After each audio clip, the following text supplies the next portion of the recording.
श्री नगर में आज भारतीय एजेंसियों के अहलकारों ने एक भरे बाजार में दस्ती बम फेंका, जिसके नतीजे में एक शहरी शहीद और 21 दीगर जख्मी हो गए। ये सानिया अमीर अकदल बाजार में पेश आया। पुलिस का कहना है कि उसका एक अहलकार भी जख्मी हो गया। वाक़े से इलाके में कोहराम मच गया। भारतीय फौज ने इस वाक़े से मुतालिक मुजाहिदीन का तासुर देने की गरज से पूरे इलाके को घेरे में लिया और तलाशियां शुरू की। श्रीनगर और दीगर इलाकों में पोस्टर चस्पा किए गए हैं, जिनमें लोगों पर जोर दिया गया है कि वो हिंदुत्व कुव्वतों और उनके हाशिया बरदारों से दूर रहे। ये poster students and youth forum और दीगर की तरफ से दीवारों और खंभों पर चस्पा किए गए। सोशल मीडिया पोस्टर्स के जरिए भी लोगों को हिंदुत्व कुव्वतों के मज़मूम मंसूबों से होशियार रहने की हिदायत की गई है।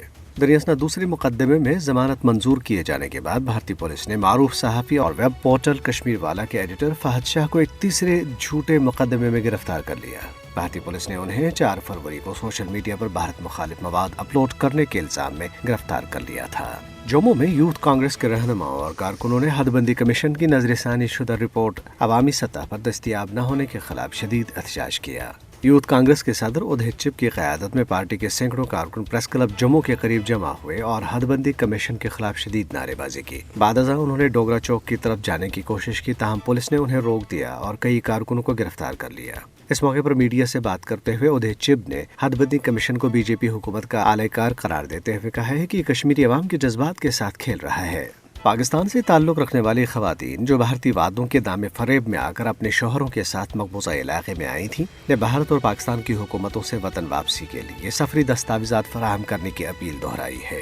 मीडिया को अपनी हालत इज़हार बताते हुए उन्होंने कहा है कि हुकूमत भारत ने हमें शहरियत देने से इनकार करके हमारे बच्चों के मुस्तकबिल को तारीख बना दिया। उन्होंने कहा कि हम मुतालबा कर रही हैं कि या तो हमें शहरियत दी जाए या वापस पाकिस्तान भिजवाया जाए। भारतीय रियासत अमृतसर के इलाके खासा में भारतीय पैरामिलिट्री बॉर्डर पुलिस फोर्स या BSF के 144वें बटालियन हेडक्वार्टर में एक अहलकार ने अपने ही साथियों पर अंधाधुंध फायरिंग करके 4 अहलकारों को हलाक और एक को शदीद जख्मी कर दिया, जबकि फायरिंग करने वाले इस अहलकार को भी गोली मारकर हलाक कर दिया गया। BSF ने बताया कि सत्यपा SK नामी कांस्टेबल ने हेडक्वार्टर के मेस में फायरिंग की, जिससे 5 BSF एहलकार जख्मी हुए, जबकि वाक़े में सत्यपा भी जख्मी हुआ। 6 जख्मियों में से सत्यपा समेत 5 हलाक हो गए, जबकि एक की हालत नाजुक है।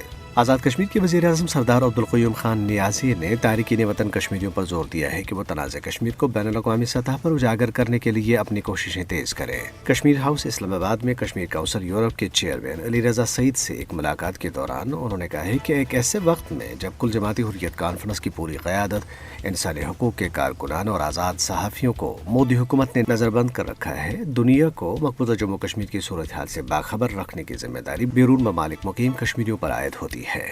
बीजेपी ने मुल्क में इंतखाबात से कबल मुसलमानों पर जुल्म जबर के फार्मूले को बार बार आजमाया और वो इसमें कामयाब भी हुई है।